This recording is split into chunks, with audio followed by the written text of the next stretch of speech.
Mangutan ako.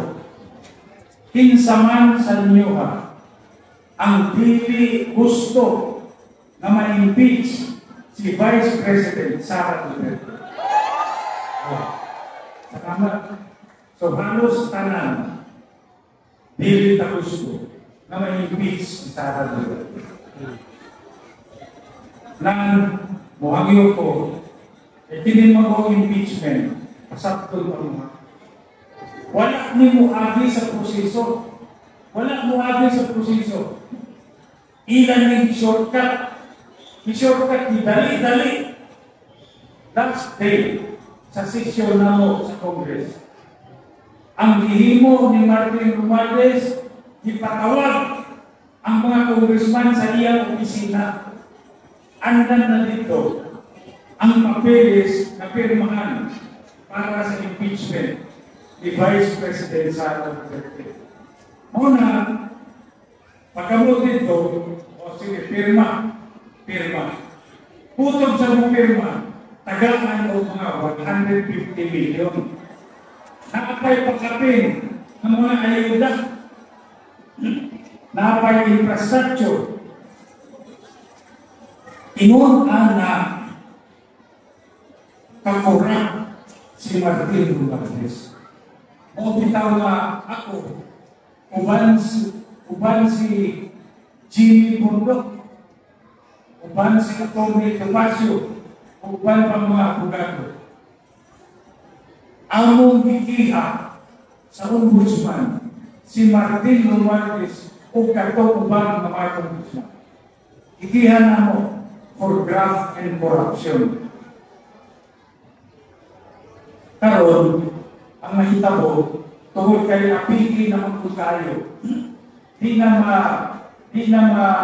uman sa Senado ang impeachment. O na kinahanglan, kapag yun sa sunod na Congress. Ang kalainan sa impeachment o kanang ordinaryo ang kaso. Yun natin, kanang ordinaryo ang kaso, ang judge, o base sa balakod. Ang impeachment is a political issue. Political issue na. Put pasabot, numbers game. Numbers game. Ang mga senador, maoy mo lingkod, agi buwis sa kaso sa impeachment ni Vice President Sara Duterte. Dili tanaw ng merito sa kaso. Kundi ang mubuto karon kung mas dagan ilang senador kaysa atoa, sigurado ma-impeach si Vice President Sara Duterte. Muna nga nagsabol man tayo, dili ta gusto na ma-impeach si Vice President Sara Duterte. Maghiusa ta. Tabangan nato na ang kandidato sa mga PDP laban kinahanglan ato yung tabangan at suportahan. Aron sila unya ang protekta ang halitgan nila ang ato ang Vice Presidente na si Inday Sara Duterte. Usang may sonto, unahon na ko ang mga kandidato pagkasenador sa PDP laban na dili abogado. Atong tabangan. Number 1, Pastor Apollo C. Kibuloy. Kana makasiguro ta ato ng kauban si Pastor Apollo Kibuloy. Kunya, pasidangan na talong mo daman. Ayaw timanti ang numero. Ayaw, kay delikado. Kay kining administrasyon karon, daghan kong binuang. Suma, pagsugod, unsay numero ni Pastor Apollo Kibuloy? 52. Karon, unsay numero ni Pastor Apollo Kibuloy? 53. Muna nga, di ta kasiguro, base niya na pag-abot sa eleksyon sa Mayo 12, basi kila na sa ilisan ng mga numero para malipat ang katawan. Una, muhangyo ko, ayaw tibangi ang numero. Tibangi ang pangalan. Karon, kung di ka ma-memorize sa pangalan, pagdala o kodigo dito sa presinto, kay dili man bawal ang kodigo. Bawal ang kodigo sa eskwelahan. Pero sa presinto, dili bawal ang kodigo. Dapat kodigo. Tanawang pangan, Kibuloy. Pagkabot sa baluta, imong pagitaon Kibuloy. Kunya, dito pa ka mag-shape. Shape. Karon, Kibuloy, pagkahuman, bungo. Dili abogado, pero kauban na nato, matapang niya ko. Pagitaon ninyo ang bungo, dili bungo. Kunya, Bato de la Rosa. Pagkitaan din sa inyong kutigo, Bato de la Rosa, sa baluta, Bato de la Rosa. So, tulo na. Ang isa kanila abogado, si Dr. Mata. Silingan nato sa panahon na, no?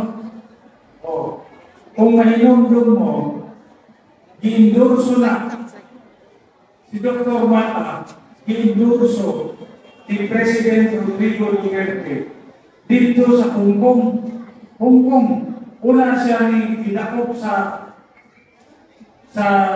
airport o gidala sa ring. Sa Hong Kong yan giindurso. Balikin ninyo ang video. Ingon si President Duterte, abangin ninyo si Dr. Mata kay taga-Davao ni maayo ng doktor ni espesyalista ng doktor. Walo ang pasyente, patay ka na. Dili ako nagsulti si President Duterte ko nagsulti. Ako wala siyang susunod. Kunya, ako isa dili abogado. Philip Salvador. Kini, artista. Makatapon sa atin sa tuwa. Makatapon ng hila. Okay, ang artista ba yan? Ayaw nila. Yawat na lang. Pag-abot sa Senado, maghilang-hilang dito. Kasi tayo maluhi po ng mga Senado kung dapig sa tuwa. So, atong pamangan, pagka-Senador, Philip Salvador. Karon, ato na ko sa mga abogado. Swerte ng linyada sa PDP Laban kay mas daghan ang abogado. Kinahanglan ng mga abogado dito sa Senado. Ayaw po ng mga abogado kaya nasinati sila sa palakon. Kunya, nasinati sila kung saan pagdebate. Makadebate dito, aron magprotektahan pa tayo si Vice President Inday Sara Duterte. Una-una ko, kandidato ng abogado, Attorney Rodante Marcoleta. Ikadua, abogado, Attorney Vic Rodriguez. Ikatulo, abogado, Attorney Jimmy Bondo. Ini si Attorney Jimmy Bondo. Gawas sa abogado, maayo niya senior, artista sa so artista na abogado pa. Kaupat, abogado, Attorney Raul Lambino. Kalima, abogado, Attorney J.V. Hilo. Ini si Attorney J.V. Hilo. Taga-Negros ni Ilonggo, taga-Negros. Kunya, abogado dire. Murag nahuro na ako ang mga abogado. Pero na, ako man, ako na sa doon eh. So, ang pagkimanan na, kung mahimo ang insulto, vote straight, PDP laban.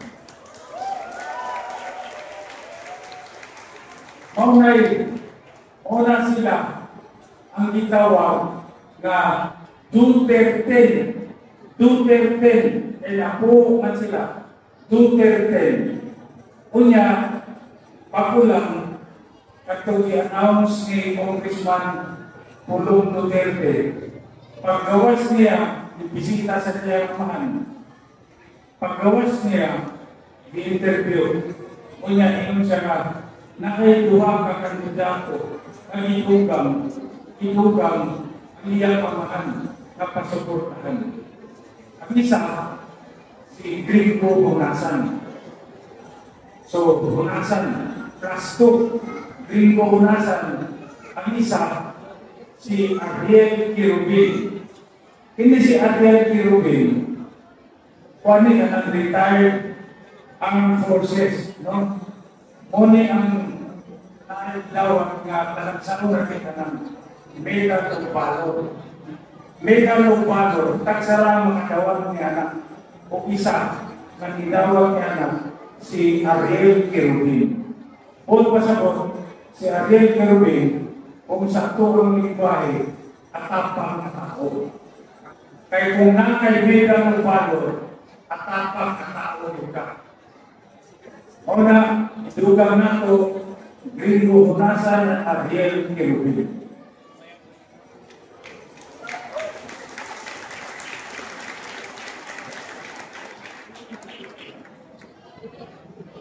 Saro, kung manino punta sa nasyonal ba na mauna, nasyonal, senador. Kunya, pagkahuman sa lokal, gobernador. Pagkahuman sa gobernador, ang hindi mahala kung isa lang sa inyong tugan, kana ako yung kuha. Pagkahuman ninyo sa gobernador, pagkahuman ninyo sa vice gobernador, mag-unang man akong pangalan kay ang peruan mo sa kaluta. Huwag ba rin sila dayon? Kaya ako mga kaakbang, tayo mo kayo. Ba't ko pagka-page 2? Page 2 pa sa baluta. Una makita nilang pangan. Ako, mag-unang ko kay Alvarez. Letter A, number 1. Pagka-busy gobernador. Diyan, nakakayo na ato sa naling page. E pasi pa sa'yo. So mga isoon, ako pa ko'y nanuntan. Wala no? Nakainom doon na ito.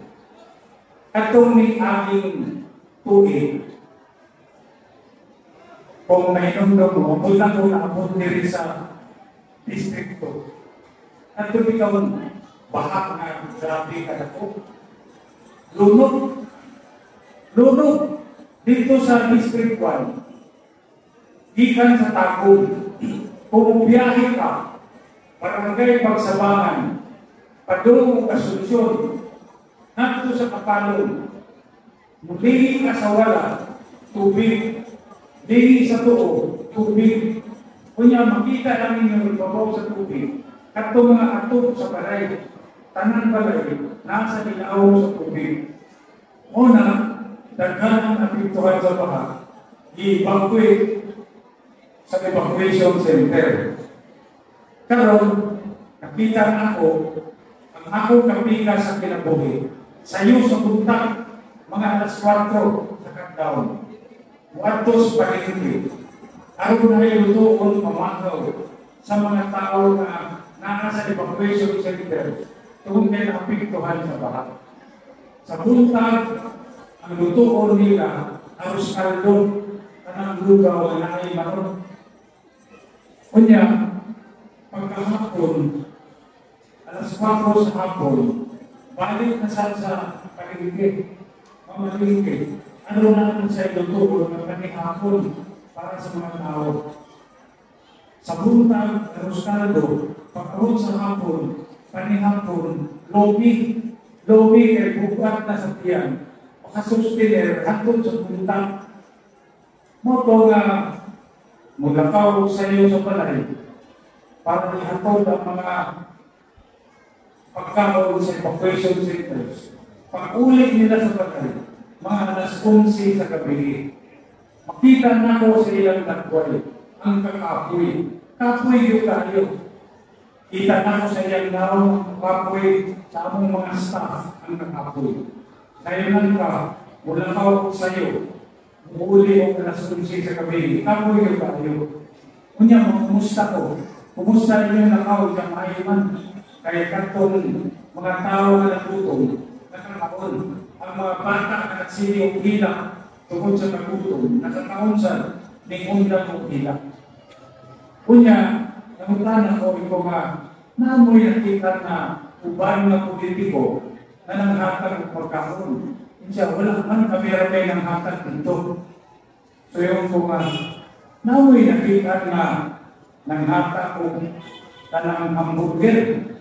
Hamburger, kanang Jollibee. Ingon siya, wag may nanghatag ko Jollibee dito, isa-isa. Yung kunamay, board member niya, na siya ang tag-iya sa tanang Jollibee diya sa Tagum. Siya ay tag-iya. Yung kusyaro na lang. Huwag siya bubati. Bisag gamay na kaluoy sa mga tao na nagutom. Manghatag ka o bisag isa kagatos na hamburger. Di man na makaalkansi sa negosyo. Di man sa malugi, anak. Grabe na lang ito. Nakagwanta ka nga, kita ka sa mga tao, gutom tayo. Kanya ikaw na ay katungganan ng ikuptan sa gobyerno. Na ay mga walay katungganan ng ikuptan, pero itabang sa katawhan. Kung sa may tawag, anak ka nang nakailan ng pagkaon. Kanya, ka nang nagutom sa imuhang palipod. Kanya, hindi ka manghatag pagkaon. Hindi mo lang ikunitan. Sige ka sugong sa mga tao ng ilat ng bata na yung gutom. Kung sa'y tawag ka na, lalo? Mura na kulang siguro. Kulang siguro. O ako. Kulang yan po. Paano ako dito? Siguro ang tawag ka na, lalo. Ako. Diba? O, na may ilong gluten, as toto. Kung sa'y tawag to sa kanang anak sa ilong mo, ito lang, kaya anak na lalaki, na bata, palanggan na to, sabi ito, pagpamutang po, toto. Unsa may tuto sa inisip?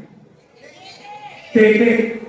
So para makumpleto, tete, so ako, tete, so ako. So mauna iwan mo na ako di mana. Kinanggal na isoro ko. Una ka mo suporta sa kandidato. Ato pamanandungan pagkayo. Kinuktukan nato sa kadali. Kinuktukan. Pamalandungan nato pagkayo. Kung kinibang tawagan na ang ayan nato kasabigan sa iyo sa pagdanan pagka-vice gobernador sa atong probinsya. Kaya ang vice gobernador na isong ko, ang unang trabaho sa vice gobernador, siya ang presiding officer sa sangguniang Paglalunitan. Presiding officer, karon kung ang kandidato walay kabang-kaagan, huwag kanin mo agyo kagawad sa barangay, huwag kanin mo agyo SK, huwag kanin mo agyo sa kadiha. Kung masabot, wala sa Chen Libawan sa parliamentary procedure. Karon kung wala sa Libawan sa parliamentary procedure, kung saan niya mag-preside sa sangguniang Paglalunitan.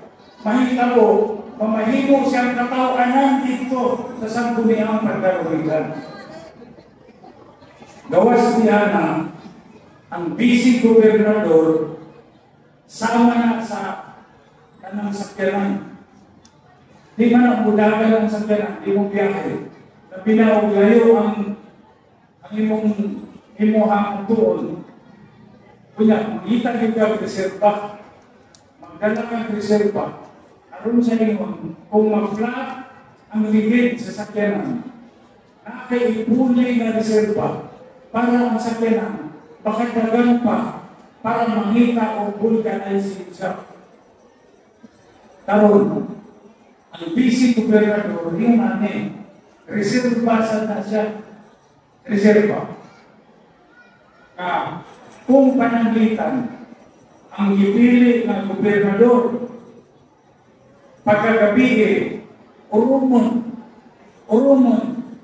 pagkabuntag din ang mamata na sumala sa palaod kinsay nagpuli ng gobernador ang vice gobernador o yung puli tungod ang vice gobernador mauna sa reserva sa balaod na kung unsay may kabo sa gobernador, ang vice gobernador, ay mahimong gobernador.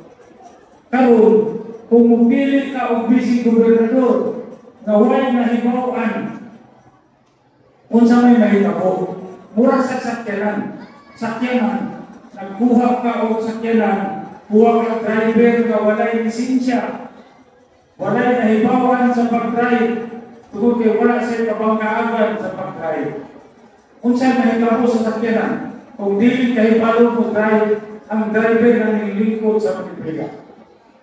Tuhanan, kung dili na mabangga, mahulog na sa kanal, mausad na ang dagatan sa atong probinsya. Kung mukuha ka gobernador na dili kahibalo, sigurado, disgrasya ang atong probinsya. Mura na ng Pilipinas, ang nasod sa Pilipinas, nakuha o presidente na adik na unsay mahitabo sa Pilipinas karon. Ang Pilipinas karon, mura irunggo ang nagdagandagan, di na kay balo asal magto. Tungod kay ang presidente, adik.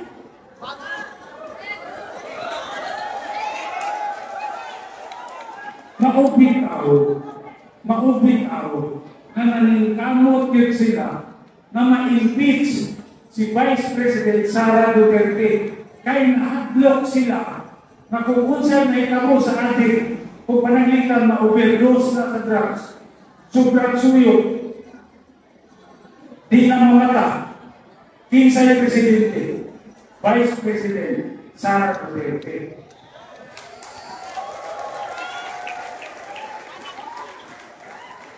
Kana, gusto mo nga ma-overdose si Pamag? Overdose para mapulihan ng Presidente. Makalingkod si Vice President Inday Sara Duterte. Amen?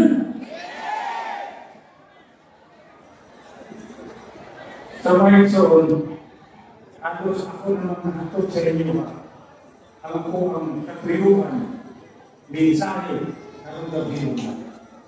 Yung amin na lang siguro. Muhangyo na lang po sa inyo na nanindog talutanan o sa hilong ataw iampo si President Rodrigo Duterte o si Pastor Apollo Kibuloy na unta ila ng makapot ang justisya o ang kagawasan aron sa ingon makauli na sila dinhi sa tuwas sa Mindanao.